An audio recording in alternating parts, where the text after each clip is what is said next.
Hey, what is up, everybody? It's me, Derek Min. Just adjust your saturation. It might be a little dark. Just kidding. April Fools. I know it's a pretty bad April Fool's joke. Welcome to Words with Friends Live. I'm your host, Amon Carlson, a.k.a. Alpha Cat. Everyone's talking about it. Finally, last night's Game of Thrones premiere was crazy. I know it's the last season, but man, I can't believe Bran's already gone. I mean, he's the three-eyed raven. Can't just get rid of that character. Yeah, I'm lying. April Fool's again. Don't be mad. It's April Fool's Day, and it's centuries old, so sometimes it's a slightly mean tradition.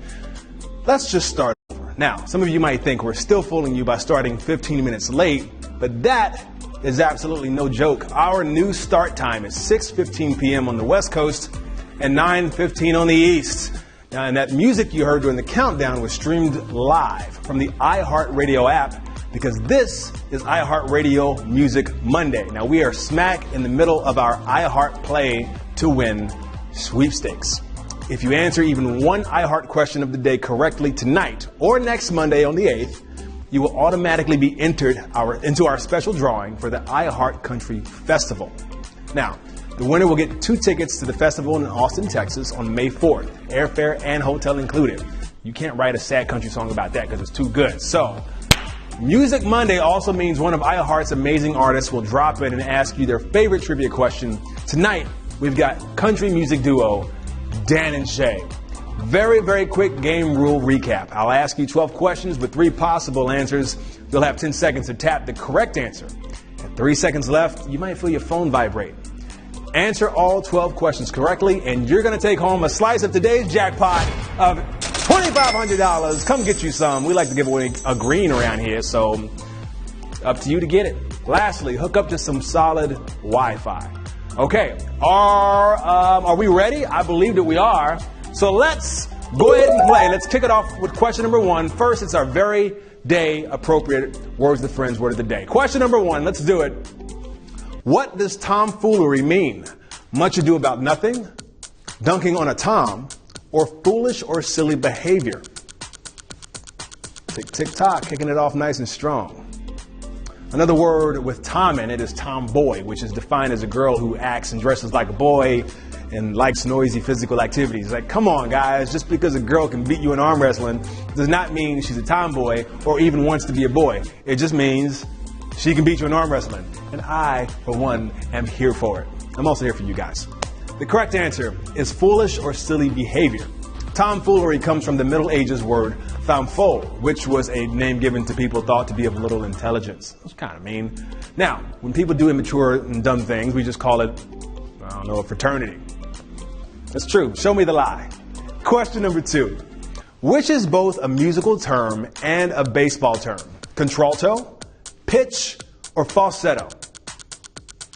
I hear ticking. Oh yeah, that means you need to hear it and pick. When it comes to music and baseball, the first thing that comes to mind is the song, Take Me Out to the Ball Game. Now, that song was written in 1908 and has become the unofficial anthem of North American baseball. Everyone sings it together in the middle of the 7th inning, and it's at that moment I realized a lot of people have very bad pitch, the correct answer. In music, it's about notes, and in baseball, when a player throws the ball towards home plate. But if you miss a pitch with music, you don't have millions of people screaming at you from their couch.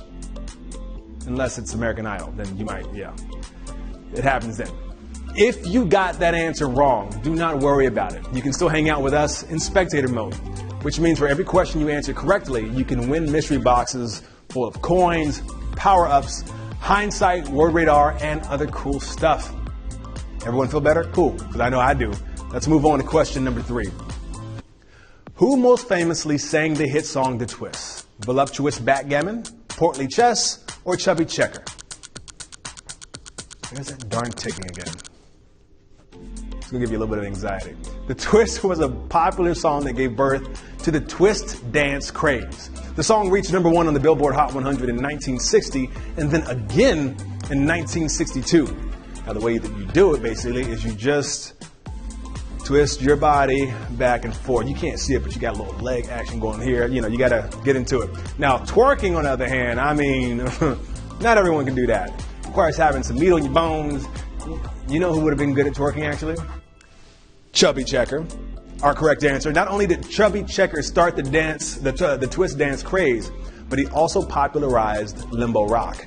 This is the guy you need to thank for 95% of the fun you're having dancing at weddings. Moving on, question number 4, over 18,000 got that right. Which is not a string instrument? Auto harp, sitar, or theremin?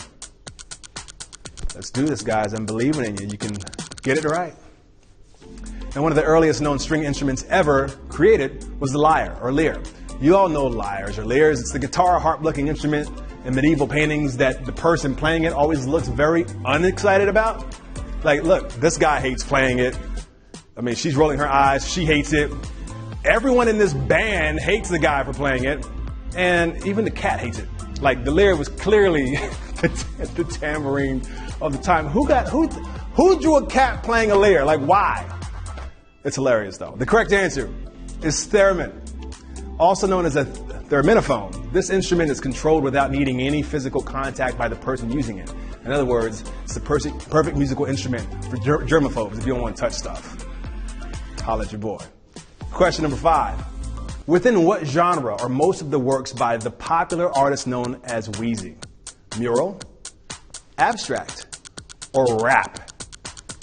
Which genre is Wheezy a part of? Now, the word popular comes from the Latin word populus, which means people. When something is popular, a lot of people like it. Now, just to give you all a hint, this Wheezy has nothing to do with the Jeffersons. Yes, they finally got their piece of the pie, but not Grammys, though, because Wheezy on the Jeffersons never, ever rapped. You guessed it. Correct answer is rap. Wheezy is actually a nickname for rapper Lil Wayne, whose birth name is Dwayne Michael Carter Jr. He also goes by Lil Tunechi. He goes by Wheezy F Baby. So good luck getting those right, all you baristas at Starbucks, because y'all mess up my name, and that's 4 letters. Now, it's time for the iHeartRadio Music Monday question. Here are Dan and Shay with question number 6. Hey, I'm Dan. And I'm Shay. And this is today's iHeartRadio question. Nashville, where we're both from, is considered a metonymy for the country music industry. Metonymy in this case means substituting a name or word for something related to it. Originated from in sync or in tune with. Thank you, fellas.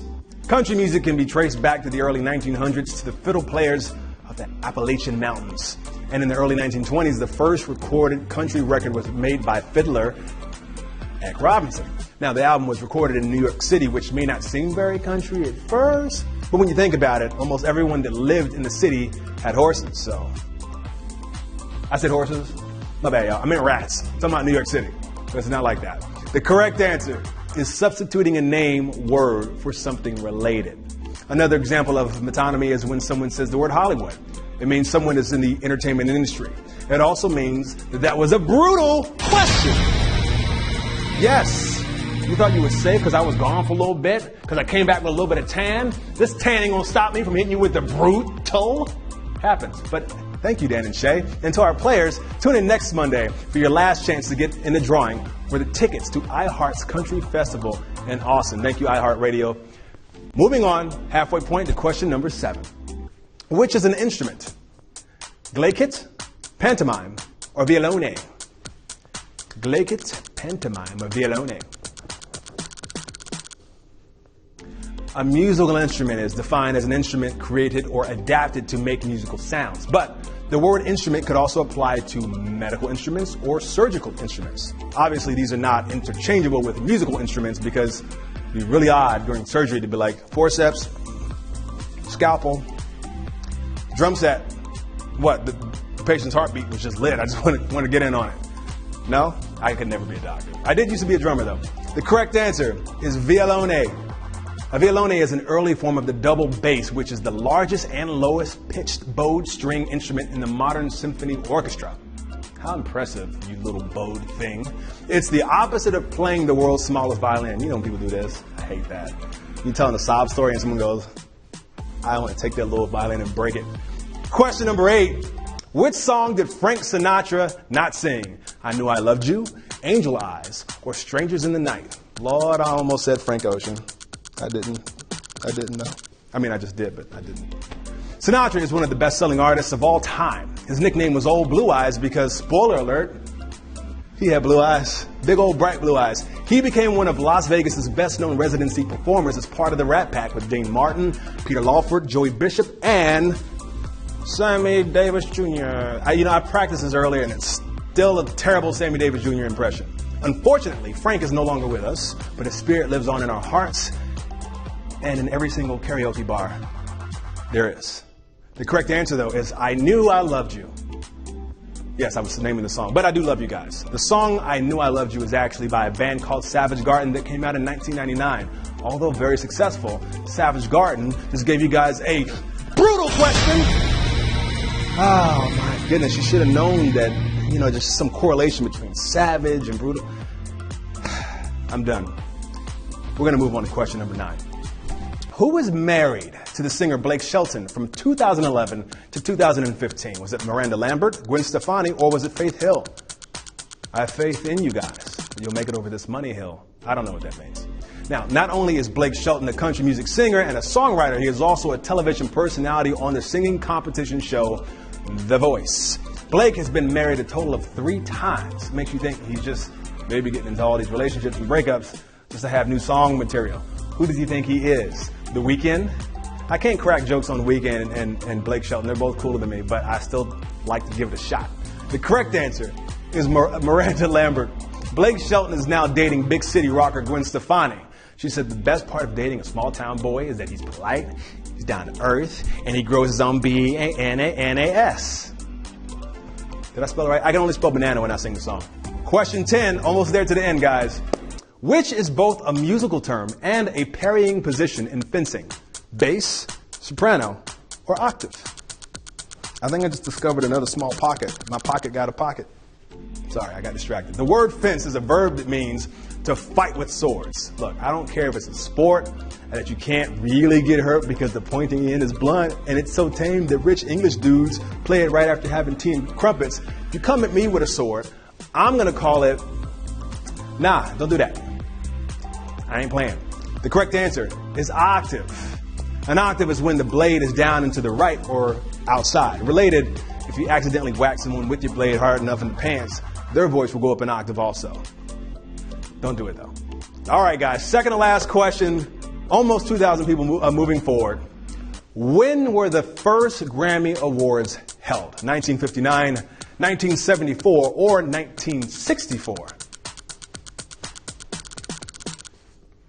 Hope you got it right. The word Grammy is a blend of the word gramophone and Emmy, the TV award. A gramophone is the old-fashioned word for record player, or as some people call them now, the only way to truly experience good music. A gramophone is also what I like to call it when people have to make the font size really big on their phone so they can see. Like, Grandma, I can see what's on your phone from like a block away. But as long as you can see, you gotta let them just do what they want to do. The correct answer is 1959. The first Grammy Award ceremony was held at the same time in 2 different locations, California and New York City.